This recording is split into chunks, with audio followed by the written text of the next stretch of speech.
sociales, sean todos ustedes bienvenidos a Canal 8 y a este programa de Crítica en 8, dedicado en esta ocasión a medidas de reducción del déficit. Nos acompañan, son los protagonistas de este debate, doña Flora María Díaz Pérez, profesora titular de Política Económica de la Universidad de La Laguna. Profesora, bienvenida. Hola, buenas tardes. También contamos con doña Lola Pérez, directora del Servicio de Estudios Económicos de la Cámara Oficial de Comercio, Industria y Navegación de Santa Cruz de Tenerife. Doña Lola, bienvenida. Muchas gracias. También participa, está aquí, don Julio Guigú, de la directiva de la CONCAP. Don Julio, bienvenido. Muy buenas tardes. Y don Carmelo Jorge Delgado, que está aquí también, secretario de Economía de Comisiones Obreras Canarias. Don Carmelo, bienvenido. Hola, buenas tardes, muchas gracias. Bien, es habitual que de alguna manera recordemos luego la seña de identidad de este canal, un canal de capital 100% tinerfeño, canario. Siendo una empresa privada, evidentemente tratamos de cumplir con las exigencias de un servicio público. La línea editorial es pluralista, es decir, aquí pues siempre acogemos, vienen, participan para ustedes personas de los distintos credos, formaciones y pensares distintos, ¿no? Porque nuestra sociedad es así, plural, ¿no? Y también pues estamos en cabeza de las televisiones locales en cuanto al apoyo por parte de ustedes, cosa que agradecemos. Ahora pasamos por una situación un poco anómala, en el caso de Santa Cruz Laguna Norte, pero después de 7 años de estar con ustedes tenemos la esperanza de que la justicia y la inteligencia de las personas sensatas pondrán las cosas en su sitio y enseguida estaremos de nuevo con ustedes. Mientras tanto, no vamos a mantener ninguna actitud agresiva ni nada parecido, sino la actitud que da la razón, que da la esperanza y que da el buen hacer, que es el que hemos intentado mantener siempre en todos y cada uno de los programas de Canal 8. Sí tengo que animarles, y así se sienten animados, a que participen en el debate a través de correo electrónico. En este momento tienen la dirección en pantalla, pueden utilizarlo y dirigirse a nosotros. Bien, y ya vamos a proceder a escuchar ese informe que han elaborado los servicios informativos de Canal 8.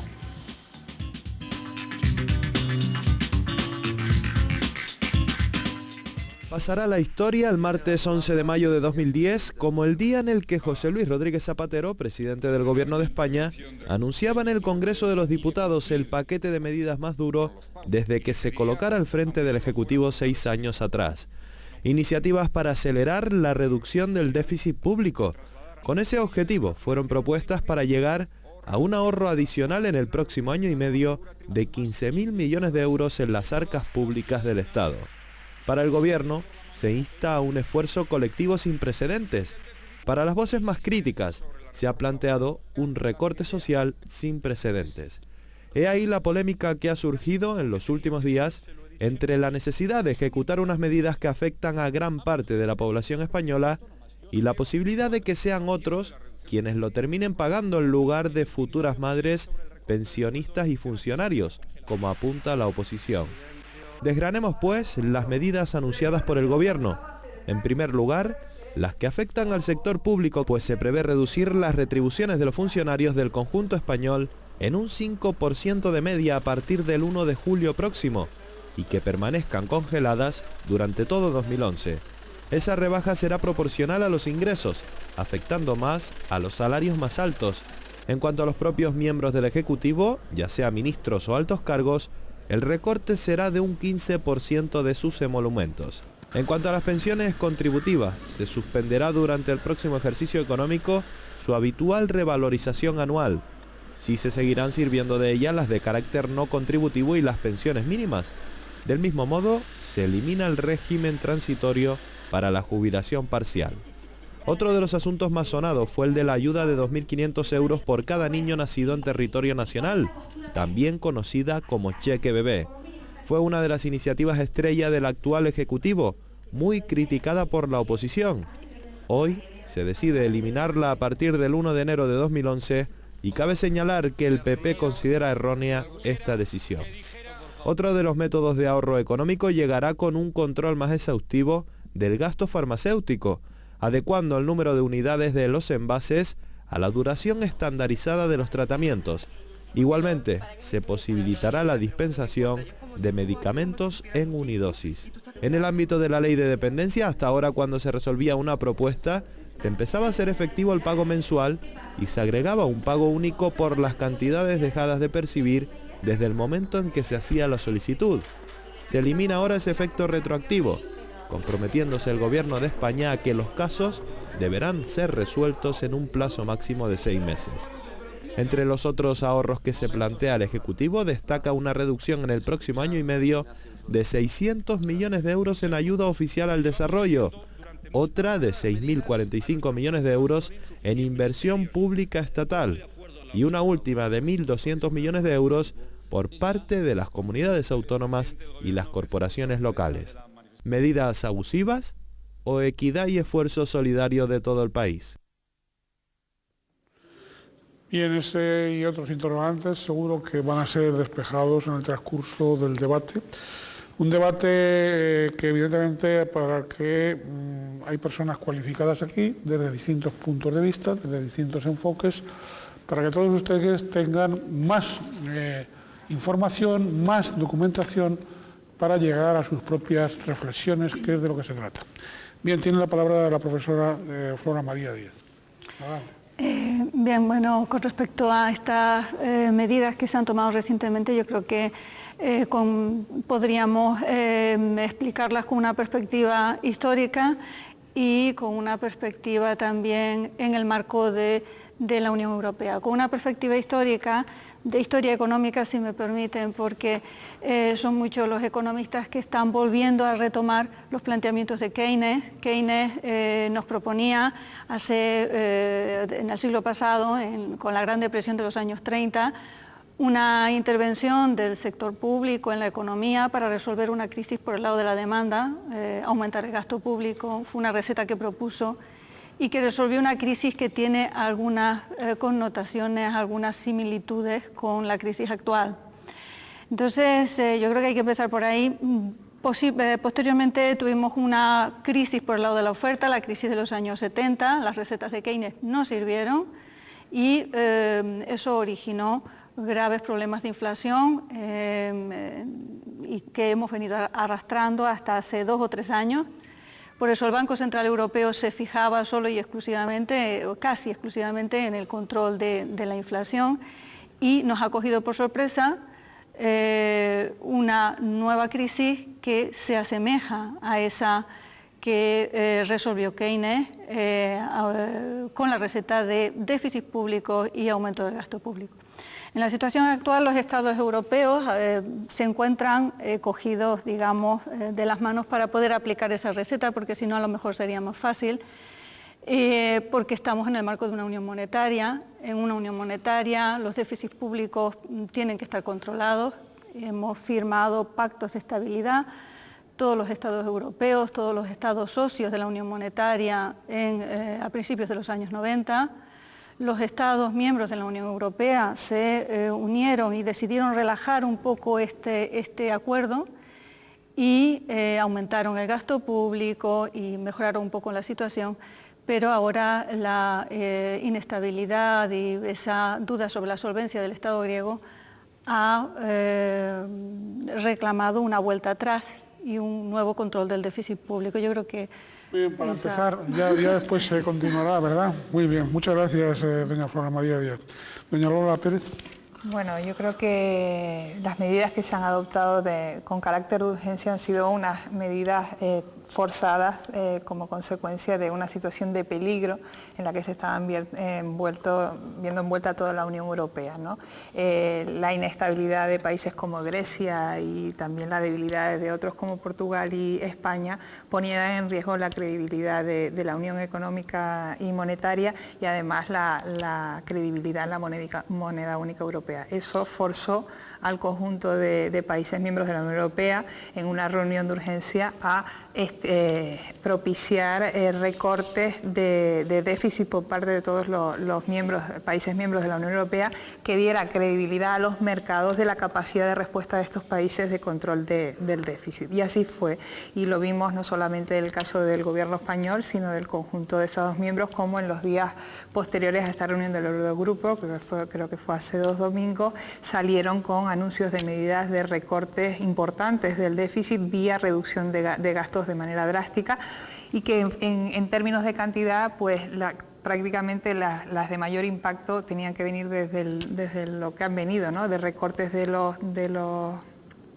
personal, en los gastos de personal del 5% en los sueldos de los funcionarios públicos en muchos países miembros de la Unión Europea, que incluso han llegado a ser del 25% en países como Rumanía, y medidas de choque y de impacto. En cualquier caso, entendemos que se trata de unas medidas que pueden controlar, dar una imagen de credibilidad de que somos capaces de hacer frente a ese déficit, pero que en ningún caso son medidas que por sí solas vayan a propiciar una recuperación económica. Yo creo que en ese sentido hay que seguir trabajando para limar esa reducción de gastos vía una eficiencia y una mejor productividad de las administraciones públicas. Los recursos son cada vez más escasos y tenemos que ser eficientes en esa asignación de recursos, y también fundamentalmente vía una recuperación de ingresos, no tanto lo deseable sería vía un incremento de impuestos, pero sí vía una recuperación de la actividad económica, que es en definitiva la única que puede propiciar la generación de empleo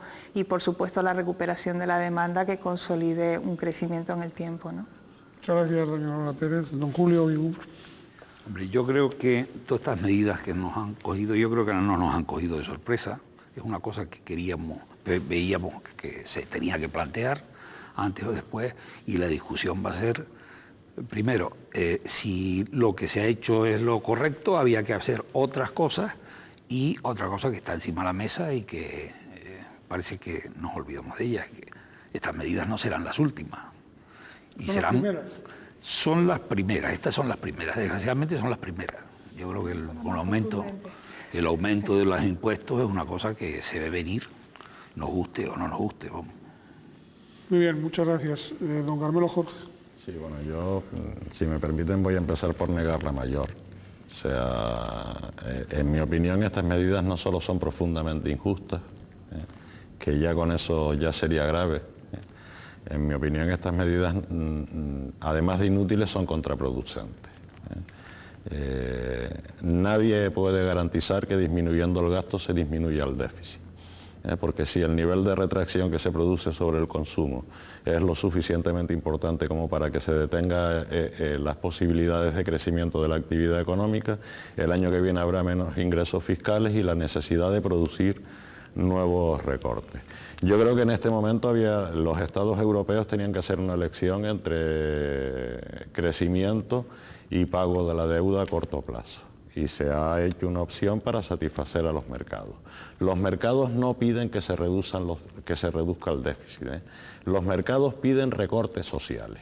Porque si el Estado llega a anunciar que para reducir el déficit incrementa los impuestos, los mercados tampoco se hubieran quedado satisfechos.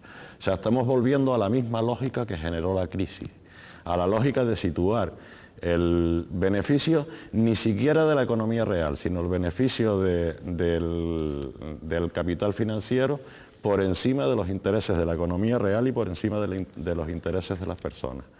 A mí me parece que estas medidas van justo en la dirección contraria de lo que deberíamos plantearnos como alternativa, como salida de la crisis. Bueno, yo creo que es verdad lo que comenta el compañero Carmelo, que va a haber un recorte del crecimiento o un retardo de la incipiente recuperación o mejoría de la actividad que se estaba propiciando en estos meses. Pero yo creo que hay que poner en la balanza varias cosas, ¿no? Está claro que va a haber un retraso, pero a medio y largo plazo está claro que esto a lo mejor puede propiciar un crecimiento más sostenido en el tiempo. Tampoco era plausible seguir incrementando el déficit de forma desbordante y además con un riesgo de incremento de tipos de interés por el pago de esa deuda, porque lo que estaríamos también es comprometiendo el crecimiento a generaciones futuras. Y en ese sentido, bueno, yo creo que es importante importante adoptar medidas. Podríamos entrar a valorar si todas ellas son lo justas o no justas que deberían de ser. Es verdad que esta crisis económica ha acabado mutando a la administración pública. Recordemos que esta crisis no es de ahora, llevamos viviéndola desde finales de 2007 en el sector de la construcción y en el inmobiliario, pero con una caída muy importante de actividad, de pérdida de empresas, de pérdida de empleo durante 2 años consecutivos, y este ajuste que ha tenido que hacer el sector privado por un exceso de dimensión acostumbrado a un ritmo de crecimiento que no es el que tenemos ahora, ha mutado y ha afectado al sector financiero. Estamos viviendo un proceso de reestructuración importante y necesario en el sector financiero de nuestro país, y ha llegado a la administración pública. Desde luego no puede quedarse en un mero recorte de sueldos de los funcionarios. Tiene que ir hacia una eficiencia y una mayor productividad de nuestra administración, que propicia además la recuperación de la actividad económica.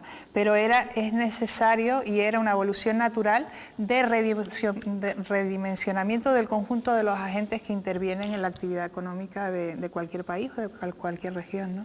Bien, en cuanto reanudemos el debate, que será enseguida, tendrá la palabra, la ha pedido don Julio Vivú.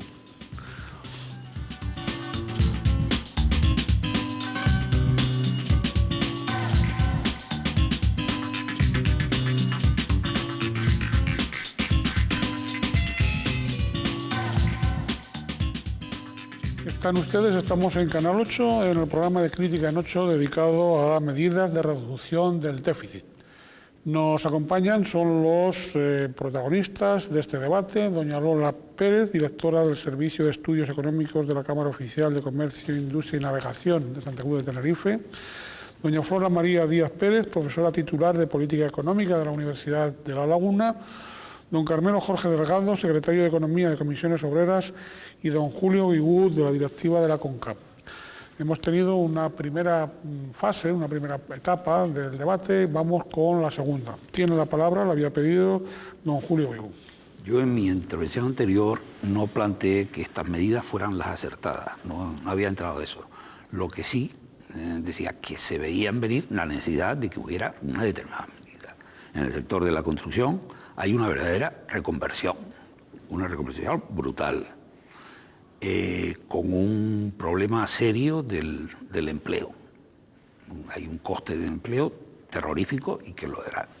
En estos momentos se está destruyendo empleo de personas de 50 años, entre 40 y 50 años, gente que posiblemente tendrá muy difícil volverse a colocar en el mercado del trabajo por su poca cualificación, y que el mercado de la construcción jamás volverá a ser lo que había antes, ni va a dar esas oportunidades. Y esas personas no tienen tampoco esa posibilidad de volver al sector primario, a la agricultura, porque tampoco la agricultura es capaz de absorber esa masa de personas, ¿no? Pero que había que hacer algo, y que habrá que hacer algo desde luego. Si en una familia entra, eso se oye todos los días, ¿no? Si te gastas más de lo que entras, al final tienes un desastre, ¿no? Ha habido, pregunto, ¿ha habido un gasto excesivo en obras, en infraestructuras no necesariamente importantes? O, quiero decir, ¿ha habido exceso en el gasto? Eso en la esfera pública, en la esfera privada, hemos estado viviendo por encima de nuestras posibilidades en general, ¿o no? Sin duda, yo creo que sin duda. Nosotros hemos estado viviendo, hemos pasado de ser un país en donde teníamos muchas dificultades a ser un país rico. Y yo creo que eso lo ha asumido la población, y estamos de forma natural falsamente rico. Y vamos camino de unos recortes, ya no tenemos las inversiones que venían de Europa, que se invertían en infraestructura, que generaban mucha actividad, y tampoco parece que en los temas de la promoción inmobiliaria tampoco parece que haya ninguna posibilidad en el próximo futuro que los haya. De hecho, cuando tenemos algún negocio que ponemos encima de la mesa, esas inversiones extranjeras en estos momentos en todo lo que sea en la construcción no quieren saber absolutamente nada. Doña Flora María Díaz. Bien, bueno, a mí me gustaría matizar un poco o plantear el carácter de esta crisis, porque en realidad no podemos olvidarnos de que es una crisis que se inicia en un contexto internacional y que no se inicia aquí en España, ¿no? Que se inicia en Estados Unidos y que realmente estamos endeudados, pero es que en Estados Unidos están endeudados todavía mucho más. Es decir, que cuando hace un par de años, menos de 2 años, discutíamos cómo vivían los americanos y nos sorprendíamos porque no sabíamos a lo mejor que en aquel país las instituciones financieras, de una forma un poco, a lo mejor un tanto alegre, si me permiten el calificativo, concedían hipotecas sin unas garantías, con unas garantías que no tienen nada que ver con las garantías que exigía o que exige el sistema financiero de nuestro país o que ha venido exigiendo siempre, ¿no? Entonces, si la vivienda que esa persona o que esa familia, que ese hogar o que ese individuo se iba a comprar costaba pues $70.000, el banco alegremente le daba $150.000, ¿no? Entonces, claro, y esa forma de funcionar el sistema financiero de Estados Unidos, que es muy diferente del sistema europeo, está en el origen de esta crisis. Es decir, que no nos podemos olvidar de eso, de que, bueno, endeudados vivimos y hemos vivido hasta el momento, pero no hemos sido los más. Y yo, desde luego, discrepo un poco en el de si esta riqueza, la riqueza de nuestro país es artificial o no. Yo no creo que tengamos que bajar ahí, es decir, realmente es un gran logro lo que hemos hecho desde los años 60 o 70 que empezamos a crecer, y sobre todo en los años de la democracia, que es cuando hemos crecido mucho, y con las ayudas europeas y todo lo demás, es un logro. Y las tasas de crecimiento que hemos tenido, los niveles, la forma el avance hacia un nivel socioeconómico mejor, y desde luego sí que hay riqueza, y la riqueza no solo está en la industria, sino que en los servicios, que son la base de nuestra economía, también son riqueza, ¿no? Sí, vamos a ver, entrando en dos cuestiones. Decimos que efectivamente en el sector de la construcción ha habido una crisis galopante. Bueno, pues hoy salía el ministro de Fomento anunciando la congelación durante un año del plan de infraestructura, 6.000 millones de euros menos que dejan de invertirse. Eso va a representar incremento del paro y el cierre de empresas en el sector de la construcción. Porque efectivamente cualquier posibilidad de política keynesiana, de política de inversión pública, queda abortada con esta decisión.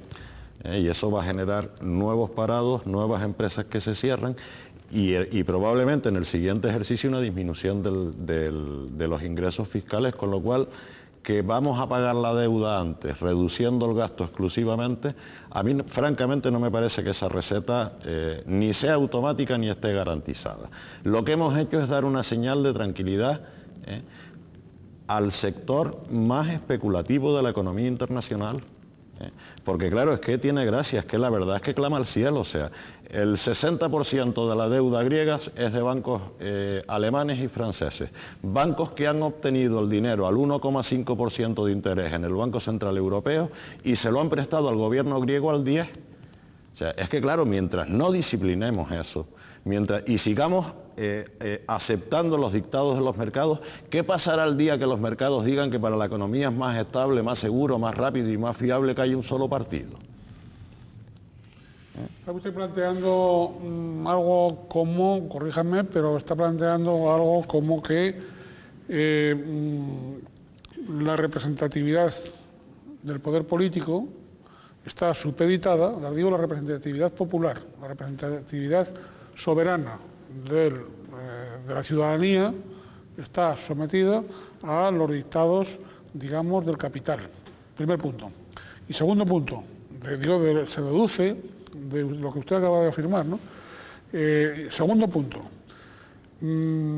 ¿qué han hecho los poderes públicos para controlar toda la especulación, esa especulación de la banca que se ha hecho durante estos últimos años? ¿Qué han hecho? Y tercer punto, yo para profundizar un poquito en la crisis, ¿no? De que sí, que hemos vivido por encima de nuestras posibilidades, pero nos han hecho vivir por encima de nuestras posibilidades. No nos han puesto eso que se llaman los mercados en la realidad de nuestra producción, de nuestra preparación. No, me parece que no, que nos han hecho vivir en un Edén, fuera de lo común, o no, o lo que yo estoy diciendo. Yo recuerdo cuando todos los gobiernos europeos salieron en apoyo de la banca y nos gastamos probablemente el 60% de lo que hoy debemos en sacar a los bancos de la situación en la que estaban. Yo recuerdo que se decía que el dinero lo ponía el Banco Central Europeo, que es una entidad pública, constituida por todos los estados de la Unión, pero que se iba a gestionar a través de los bancos para permitir que eso sirviese a la recuperación de los bancos. Porque claro, si fuera el Banco Central Europeo directamente el que emitiese la deuda y los estados cogiesen la deuda del Banco Central Europeo, en vez de los bancos la estaríamos pagando al 1,5%. Y no sería posible especular. ¿Cuál es el problema en mi opinión? Pues que en la Unión Europea tenemos una moneda única desde hace unos cuantos años y todavía no tenemos un gobierno económico único, todavía no tenemos un marco fiscal relativamente homogéneo, todavía no hemos perseguido los paraísos fiscales, todavía cuando alguien se plantea incrementar los impuestos, el capital sale huyendo a determinados sitios donde todos sabemos que no se cobran impuestos y lo sabemos todos, los tenemos puestos en el mapa, sabemos dónde están y no se hace absolutamente nada. Se les llama paraísos fiscales, ¿no? Sí. Bueno, en estos días también la Unión Europea ha adoptado medidas en esta línea de controlar los movimientos especulativos que se están produciendo sobre fondos de alto riesgo. O ahora mismo, esta tarde anunciaba Alemania medidas también para la adquisición de determinados fondos. El Banco Central Europeo ha inyectado 750.000 millones para adquirir deuda de los países con problemas. Y yo creo que se están tomando medidas. Quizás se están tomando a destiempo y hemos dejado pasar mucho, como en otros aspectos también de esta crisis económica, a ver si el tiempo acababa solucionando las cosas. Y nos hemos dado cuenta que no, que habría que haber actuado con mayor antelación al objeto de evitar los costes sociales y económicos que nos está generando toda esta situación económica.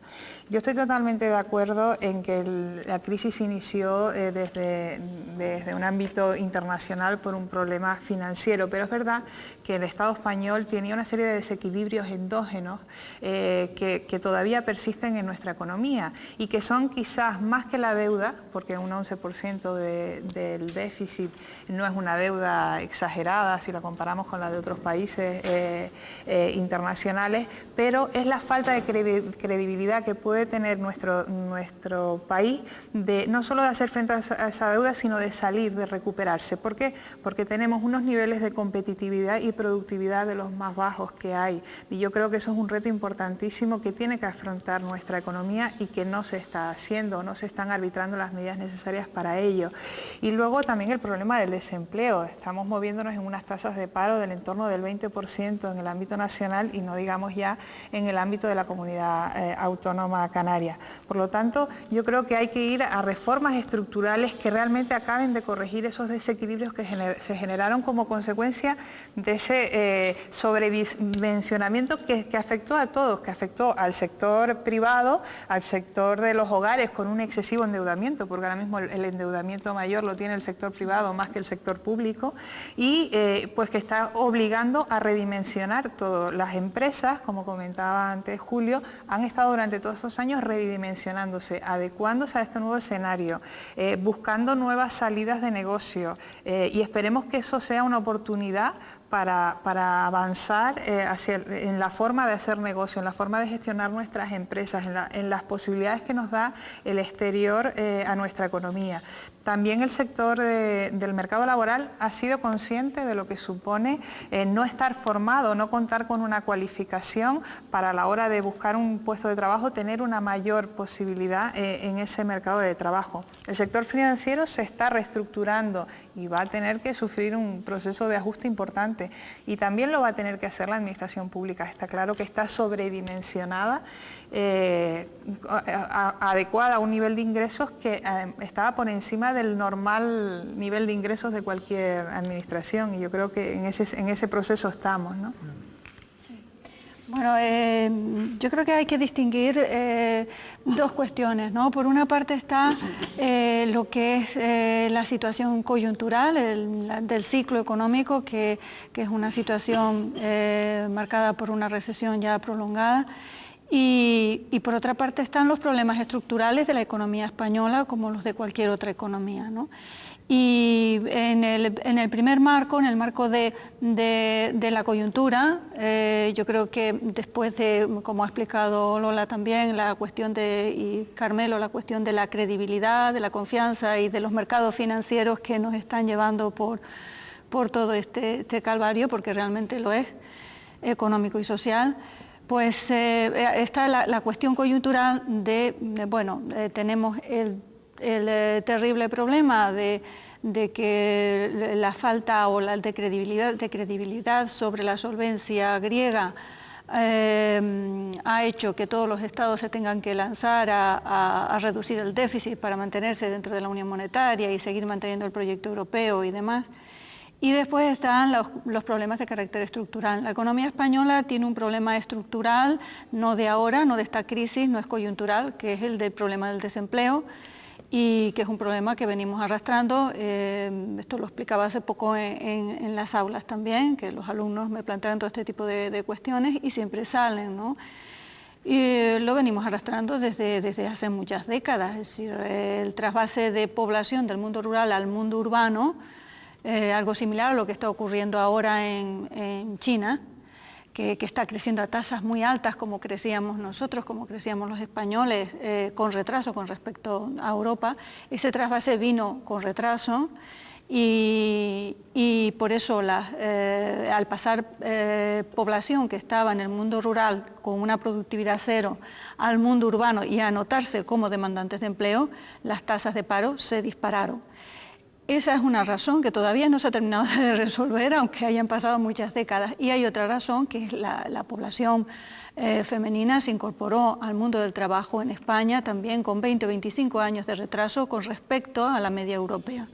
Con lo cual, en los años 80, las tasas de paro en España se dispararon también, porque las mujeres a principios de los 80, en los 70, pero a principios de los 80 sobre todo, nos incorporamos masivamente al mercado de trabajo y arrastramos tasas de paro estructurales. Ahora llega la cuestión cíclica, hay una situación de recesión prolongada y, lógicamente, la elevación de la tasa de paro es consecuencia del momento cíclico en el que vivimos. Cuando salgamos de aquí, se volverá a recuperar también.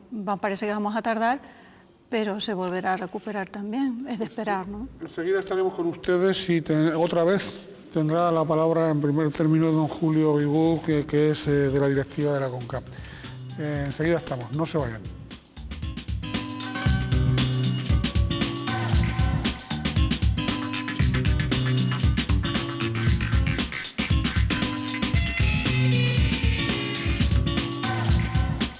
Bajo el título de medidas de reducción del déficit, estamos celebrando en Canal 8 este debate en el que protagonizan don Julio Vivú, de la directiva de la CONCAP, don Carmelo Jorge Delgado, secretario de Economía de Comisiones Obreras Canarias, doña Lola Pérez, directora del Servicio de Estudios Económicos de la Cámara Oficial de Comercio, Industria y Navegación de Santa Cruz de Tenerife, y doña Flora María Díaz Pérez, profesora titular de Política Económica de la Universidad de La Laguna. Hemos tenido dos etapas del debate. Ahora las cámaras de Canal 8 han salido a la calle con esta pregunta: ¿qué opina de las últimas medidas del Gobierno de España? Vamos a escuchar opiniones.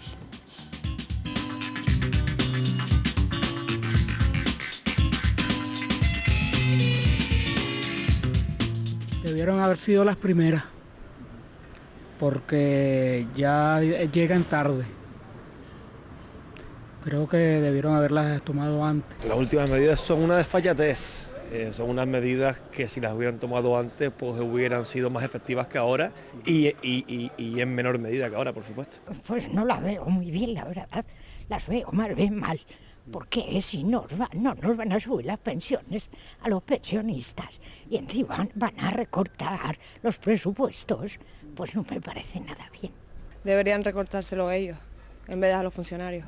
Ay, mi niño, veo exagerado, claro, porque se ponen nada más que con la gente más pobre, es donde van ellos a pedir recortes, no recortan en otras cosas, sino en los pobres, ¿no? Depende de los jubilados también, porque hay jubilados que tienen unas pensiones bastante altas y otros que, pues como que no pueden salir de la situación con el poco dinero que reciben. A mí me parece que algunas medidas hay que coger, ¿verdad?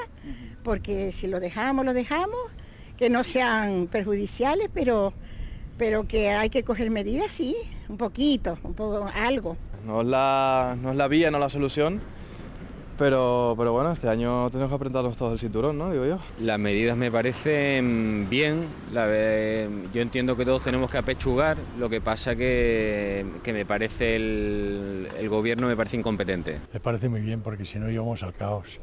Así es una forma de paliar algo la crisis, si es que se puede paliar, a costa de por ejemplo, nosotros los jubilados. Así que se vayan tomando nota los políticos que en vez de bajarse el 5 se bajen el 40, que ya está bien lo que ganan. Hasta aquí las opiniones a esa pregunta de la opinión sobre las medidas del Gobierno de España, las últimas medidas del Gobierno de España. Iba a tener la palabra, la tiene don Julio Vigo. Yo quería decir una cosa, y soy muy claro. Yo creo que el poder político ha dejado al poder al financiero hacer lo que le ha dado la gana. Y yo creo que, bueno, tú dijiste antes, bueno, se han dado créditos de forma alegre. No, de forma criminal. Porque esto lo han generado unos determinados actores. Y esos actores siguen poniéndosele soluciones a sus problemas y no. Todo lo que se le ha dado dinero a los bancos ha ido, en principio, para tapar sus agujeros. Y en los créditos, que todo el mundo decíamos, bueno, a ver si empieza a fluir el crédito cada vez es más duro. ¿Por qué? Porque el banco no te da un préstamo si no tiene la garantía absoluta de cobrarlo. Con lo cual las condiciones son cada vez peor. Y después, respecto a lo que tú comentabas antes, el recorte de la inversión pública va a generar un drama en coste de paro. O sea, en estos momentos las empresas nacionales están emigrando fuera de España. Las empresas tipo Dragados o tipo Acciona, esas grandes empresas están en estos momentos localizando gran parte de su actividad fuera de España. E incluso se están llevando gente, técnicos y cosas de ese tipo, sin ir más lejos. Hasta hace 3 o 4 meses, delegado de Dragados está en estos momentos en el metro de Nueva York. Y el jefe de obra del anillo insular, pues se acaba de ir, pues no sé si a Arkansas o algún sitio de estos a hacer autopistas, ¿no? La actividad, y lo mismo pasa en Polonia y todas esas cosas, ¿no? Nosotros estamos viviendo un poco de las rentas. Nuestras carteras se han ido agotando y hemos ido manteniendo. Si encima este año no entra nueva inversión, como parece que no va a haber, según me cuentan, incluso hay cosas tan curiosas como que el Ministerio tiene en estos momentos obras en licitación que no se van a ejecutar, no las van a adjudicar. Entonces, en el boletín, no, están en estos momentos en el boletín en licitación, sí. en licitación, en trámites de licitación. Sí. Eso no llegará a adjudicarse por los recortes. Eso será dramático, y para esta región todavía más. Indiscutiblemente el recorte de la inversión pública pues supone un freno, como comentaba también Carmelo, a la recuperación económica y a la generación de empleo, ¿no? Y en esa medida, habría que sopesar de las inversiones que tienen previstas cuáles son o decidir aquellas que puedan generar unos efectos multiplicadores mayores sobre el sistema, ¿no? Y asignar eficientemente esos recursos. Yo creo que también esta sociedad necesita certeza, ¿no? Y vivimos en una constante incertidumbre que está deteriorando la confianza de consumidores y de inversores. Y en ese sentido yo creo que debería adoptarse un plan integral de medidas donde entraran estas de reducción o de control del déficit, pero también otro paquete de medidas que propiciaran la inversión, la simplificación administrativa. Recuerden que aquí en nuestra comunidad autónoma hay muchísimos planes generales pendientes de aprobación, que si se aprobaran, por lo menos aquellas inversiones que están pendientes de materializarse simplemente por el hecho de que no se aprueba este plan, se acabaran ejecutando o materializándose. Yo creo que en la medida que la Administración pueda agilizar, dinamizar, recortar plazos, ya sería un motor de recuperación de actividad y de generación de riqueza y empleo. Y en esa línea se tiene que trabajar, sin olvidar, por supuesto, la recuperación del crédito, porque uno de los grandes problemas que están teniendo nuestros empresarios es la falta de liquidez y el incremento tan importante que se está dando en la morosidad, ¿no? Otro día se daba un altísimo porcentaje en los periódicos de la economía sumergida que en este momento padece Canarias, ¿no? Economía sumergida que evidentemente no digo que oculte el paro real, pero sí lo puede estar dulcificando, ¿no? Es decir, porque si realmente estuviésemos al borde ya en este momento, pendiente de otras consecuencias de la crisis, como nos ha anunciado don Julio, pues si estamos en el 30 de la población activa, rondando el 30, ¿no? Más o menos, en números redondos, el 30 prácticamente de la población activa, si vamos a peor, pues aquí se puede producir una explosión social, digo, si eso es real, se puede producir una explosión social de consecuencias, vamos, impredecibles. Es realmente, si alguno de ustedes me quiere contestar, realmente, es decir, esa economía sumergida, hay posibilidad, igual que antes decíamos que los políticos no habían, o habían dicho ustedes, también el señor Ibu, de que los políticos no habían controlado, ¿no?, los desmanes de la banca, más o menos. Tampoco se está controlando la economía sumergida suficientemente, ¿o sí? Sí, pero yo creo que vamos a ver, yo no creo que el tema de la economía sumergida sea tanto un problema de control, que hay que controlar, pero no, desde mi punto de vista no es un problema policíaco, para entendernos. El problema de nuestra economía es que tenemos una economía excesivamente costera, y me explico. Tenemos una economía que cuando sube la marea y llegan las dificultades, pues las 6 primeras filas de piedra se nos quedan sumergidas. Luego cuando baja la marea y las dificultades aflojan un poquito, ese sector de la economía nuestra vuelve a salir a flote y se queda por encima del nivel del mar. Pero el problema que tenemos es que tenemos una economía que bordea entre lo legal y lo ilegal, pues prácticamente en el 40% de la actividad económica.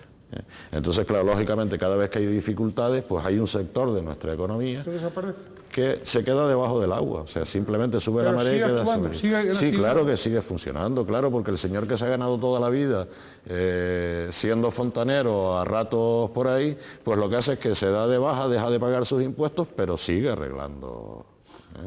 Claro, evidentemente, pero es que eso es absolutamente comprensible, ¿no?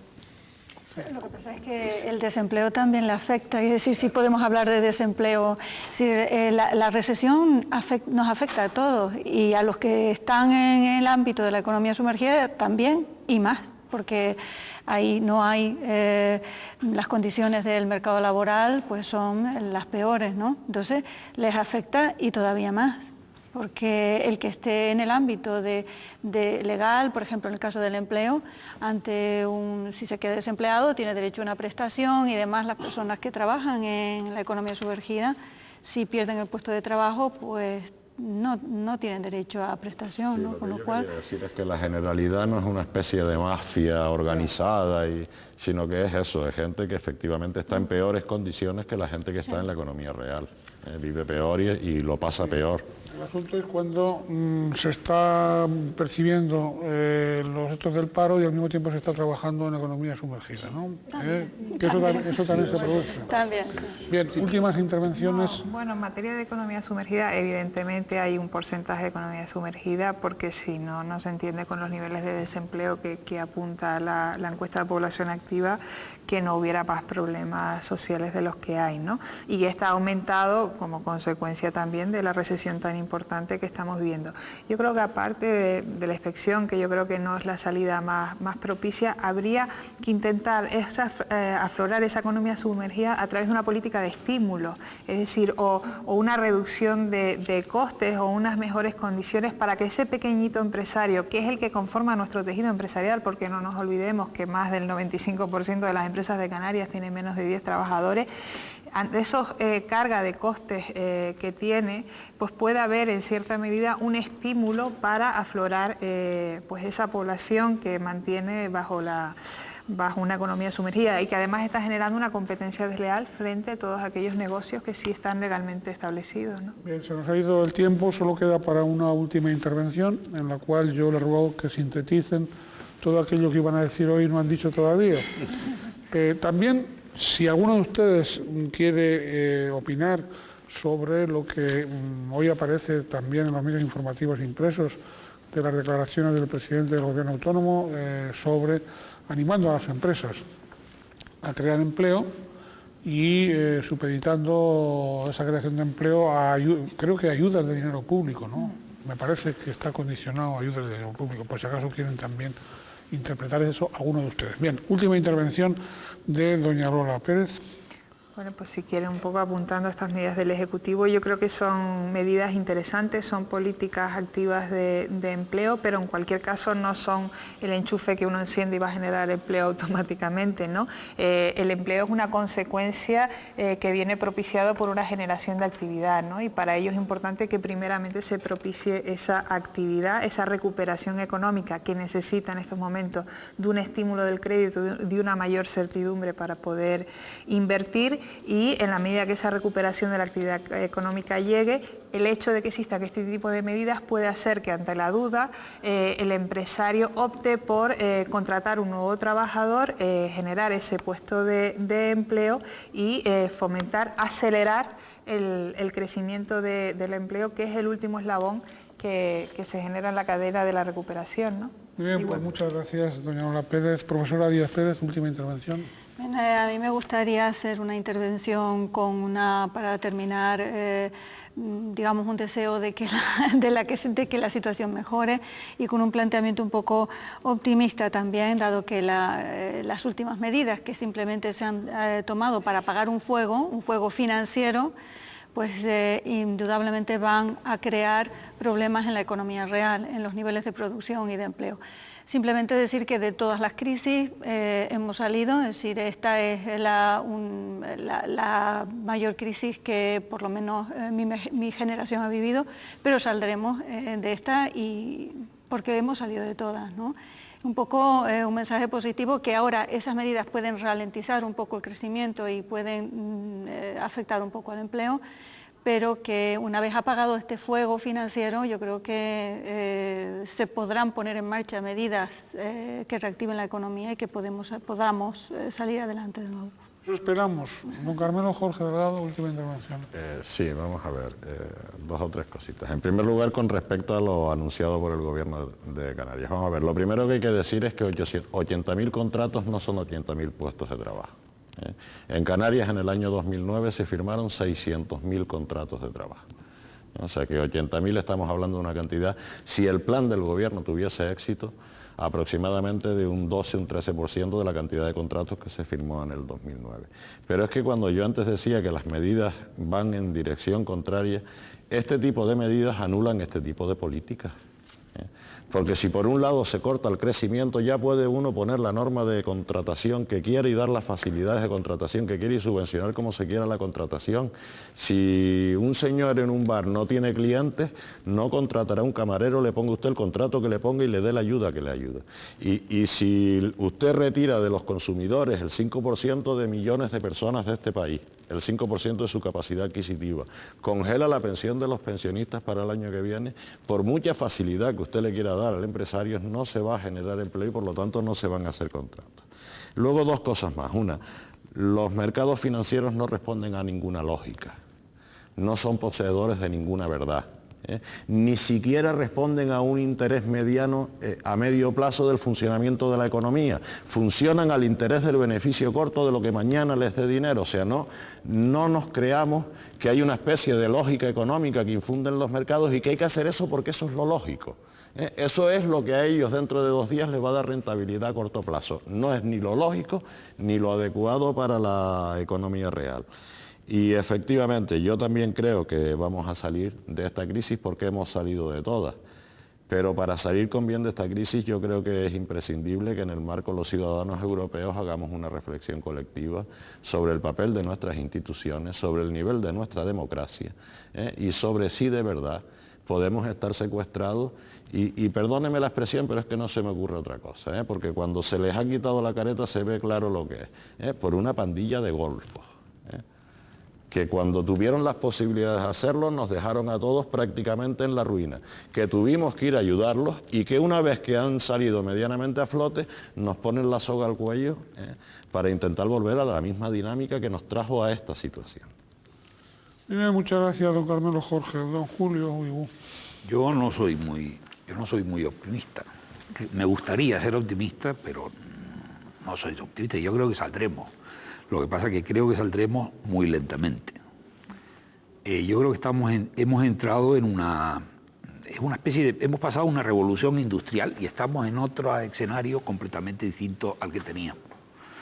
Yo creo que el transmitir a la población que se aplican unas medidas y que estas medidas van a ser la solución del problema, desgraciadamente no son así. Por eso yo decía que vendrán nuevas medidas, porque el tema lo vemos feo. Y desde luego del sector el que yo un poco represento aquí, que es la construcción, el tema lo tenemos muy feo y estamos en una verdadera revolución, una verdadera reconversión. Bien, pues muchas gracias a todos y a cada uno de ustedes. Hagamos votos para que efectivamente salgamos mediante el sacrificio, mediante el sudor, mediante las lágrimas que todavía nos quedan por derramar. Y evidentemente probablemente también salgamos si contribuimos todos a que nuestra democracia sea cada vez más una democracia. Es decir, que la representatividad que ostentan nuestros políticos, la representatividad popular, la pongan donde la tienen que poner. Yo no hablo ya de controles ni nada parecido, sino de ejercicio de responsabilidad del bien común, de ejercicio de responsabilidad del bien general de todos los ciudadanos, que esté por encima del legítimo bien, que también tienen legítimo bien, pues algunas minorías que son las que realmente siempre, o sea, esas minorías nunca, digamos que sufren las crisis como si las sufre, bueno, por los de siempre. Y los de siempre son los de siempre, no son esas minorías. Yo no digo de que hay que combatir esas minorías, digo que hay que ponerlas en su sitio, dentro de una democracia. Nada más, que cada cual ocupe el sitio que le corresponde según la justicia social. Muchas gracias, repito, a todos y cada uno de ustedes. Si ustedes se animan a contactar con nosotros, utilicen el correo electrónico, en este momento está a pie de pantalla. Y tanto a ustedes como a los que han intervenido hoy, reiterándoles nuestra gratitud, deseándoles, como siempre, lo mejor. Lo mejor es que sean felices en la medida de lo posible, ¿eh?